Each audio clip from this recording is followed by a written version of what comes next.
విమానం క్రాష్ అయిన ఘటనలో 242 మంది ప్రయాణికుల్లో ఒకే ఒక్క వ్యక్తి మాత్రం మృత్యుంజయుడిలా చిన్నపాటి గాయాలతో ఆ ఇన్సిడెంట్ నుంచి బయటపడ్డాడు.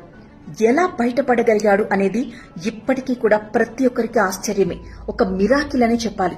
అయితే ఫస్ట్ టైం ఈ రోజు తొలిసారి మీడియాతో ఆయన మాట్లాడాడు. హాస్పిటల్లో ప్రస్తుతం చికిత్స పొందుతూ ఉన్నాడు. ఈ క్రమంలోనే ఈ రోజు ఉదయం ప్రధాని మోదీ ఆయన్ని పరామర్శిస్తున్న నేపథ్యంలో అసలు ఏ విధంగా అతను ఆ ప్రమాదం నుంచి బయటపడ్డాడు అనేది వివరించాడు.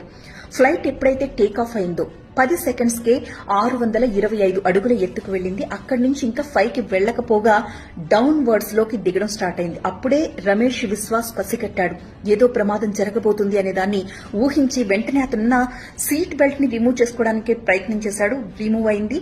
అది రిమూవ్ అవ్వడం, ఫ్లైట్ ఒక్కసారిగా బ్లాస్ట్ అవ్వడం, ఇతను ఎగిరి ఫ్లైట్ లోంచి బయటికి పడ్డాం. ఇదే జరిగింది. వెంటనే అపస్మారక స్థితిలోకి వెళ్లిన అతను కొద్దిసేపటికి స్పృహ వచ్చేసరికి చుట్టూ దట్టమైన పొగ అలముకునుంది. అటు ఇటు ఎటు చూసినా కూడా మృతదేహాలు చెల్లాచెదురుగా పడున్నాయి. మాంసం ముద్దలు, విరిగిపడ్డ అవయవాలు, ఇవే అతను చూసిన మొదటి దృశ్యాలు. కళ్లు తెరిచిన తర్వాత ఏం జరిగిందో ఏం జరుగుతుందో కూడా అర్థం కాని సిచ్యువేషన్ లోనే అక్కడి నుంచి భయంతో లేచి పరుగు పెట్టడం ప్రారంభించాడట. వెంటనే ఒక వ్యక్తి ఎవరో అతని చేయి పట్టుకుని అంబులెన్స్ ఎక్కించి హాస్పిటల్లో జాయిన్ చేశారు అని చెప్పి ఈ రోజు ఆ జరిగిన ఘటన అంతటినీ కూడా ప్రధాని మోదీకి ఎక్స్ప్లెయిన్ చేశాడు. ఒకవేళ అతని సీట్ బెల్ట్ రిమూవ్ కాకపోయి ఉంటే మాత్రం ఖచ్చితంగా అతను కూడా మృతి చెందేవాడు. బహుశా మిగతా వాళ్లు కూడా అయోమయంలోంచి తేరుకుని వెంటనే వాళ్ల సీట్ బెల్ట్స్ రిమూవ్ చేసుంటే కొంతమంది అయినా ప్రాణాలతో బతికి బయటపడేవాళ్లేమో. అసలు ఈ ప్రమాదం ఎందుకు జరిగింది, ఎలా జరిగింది అనే దానిపై ఇప్పటికే ఒక ప్రాథమిక నిర్ధారణకైతే వచ్చారు.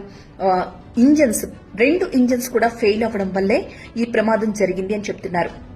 అయితే ఇప్పుడు మనం మాట్లాడుకుంటున్న ఈ వ్యక్తి రమేష్ విశ్వాస్ 20 ఏళ్లుగా లండన్లోనే నివాసం ఉంటున్నాడు. భారతీయ సంతతికి చెందిన వ్యక్తి. అతని రిలేటివ్స్ ని కలవడం కోసం గుజరాత్కు వచ్చాడు. గుజరాత్ నుంచి వెకేషన్ పూర్తి చేసుకుని తిరుగు ప్రయాణమయ్యాడు. ఈ నేపథ్యంలో తన సోదరుడితో కలిసి లండన్ వెళ్తూ ఉన్న క్రమంలో ఈ ప్రమాదం జరిగింది. అతని సోదరుడు మరణించాడు. ఇతను మాత్రమే దాని నుంచి బతికి బయటపడగలిగాడు.